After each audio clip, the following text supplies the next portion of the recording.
Hi everyone, Rebecca here. If you've been watching my channel, you know that I usually post about mortgages and finance. Today I'm working on a project for my biological psych class. As some of you know, I'm majoring in psychology at UFV. So today I'm going to be talking about something called lateral inhibition and optical illusion. What you see isn't always there. I also have a guest joining me from Romania, Ingrid the Illusionist. If that sounds intriguing to you, hit that like button. Vision is something that most of us take for granted. As I learn more about the eye, I find it absolutely fascinating.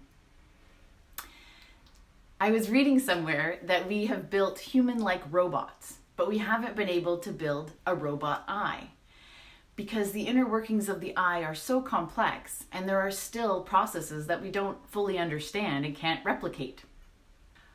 Both our eyes combined have over 250 billion cells constantly sending messages to our brain. Of course, that would be a major headache to respond to every single one of those messages. What's important is the pattern observance and finding patterns in those messages. And that's where visual processing in the retina comes in. The retina is located at the back of the eye. The nervous system identifies borders between one object and another through lateral inhibition, or simply put, edge detection. This is really crucial because it allows us to see the edges on letters so that we can read, and allows us to identify a table in front of us, and also to know where the edge of a cliff is so we don't fall off. Merriam-Webster defines illusion as perception of something that objectively exists in such a way as to cause misinterpretation of its actual nature. Your brain activity corresponds to what you think you see, not what is really there. How cool is that? On that note, I'd like to introduce Ingrid the Illusionist. Ingrid? Welcome everyone. Thank you for joining us. As Rebecca said, perception can be misleading. You see the edge of this ball because those ganglion cells in your brain, in your retina, are responding to the light that is reflecting from the ball to your eye and from around the ball to your eye. Some of those cells are having an excitatory response and their neighboring cells are having an inhibitory response. That contrast in signals is what tells the brain, yes, there is an edge there. I have some examples for you. Take a look at this one. What do you see? Ink blots? No. That was Mr. Rorschach. How big are the center circles? What do you think? In fact, they are the same size. This illusion was discovered by Hermann Ebbinghaus and is based on size interpretation, where an object surrounded by smaller or larger objects appears larger or smaller. The object size is overestimated when the contours are closer together because they attract one another. And the size of the object is underestimated when the contours are further apart because they repel one another. When you look at this one, first scan the image all around and then focus on just one intersection.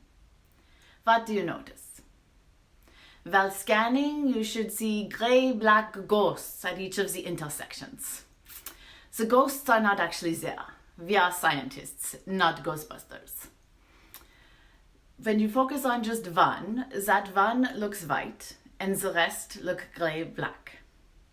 The reason is that the parts of the retina that look at the long white stripes the neurons are being inhibited either above and below or left and right. And in the intersections, those neurons are being inhibited on all four sides. Therefore, the response is decreased, which causes the gray-black dots to appear. This was first discovered by physiologist Ludimar Hermann in 1870. And next, we have this one. The printer may have run out of ink on this one. This is an achromatic mark band. named for the physicist Ernst Mach. These Germans, such contributors to psychology. These are varying degrees of shades of gray. Each rectangle is the same shade. Try to look closely at the edges. So when you look here at the edge of this square, right next to the darker edge, it appears lighter on this side than on the same side of the opposite side of the same square. So it shows up as one white, fainter line within that square. The white stripe or the lighter stripe doesn't actually exist. It is the result of that edge detection, lateral inhibition. There have also been studies on chromatic Mach bands, which are bands of color, with evidence showing the same effect. However, the chromatic Mach bands are not as widely accepted. That is, not all researchers agree that they exist. And finally, take a look at this one. What do you see? Do you see a white square? Well, that is strange. There is not a white square there, just 4 black shapes. This is known as a Canizza square, named after Gaetano Canizza, an Italian psychologist. The brain fills in the gaps to allow us to see what is not really there. Both early visual cortex and higher visual cortex, the lateral occipital area, were found to be used for Canizza square perception. The brain's assembly of an image is shaped by predictions and experience that are managed by communications back and forth between the higher visual areas and the lower cortical areas like the retina and the eye. These are just some of the incredible examples of workings of our eyes and lateral inhibition.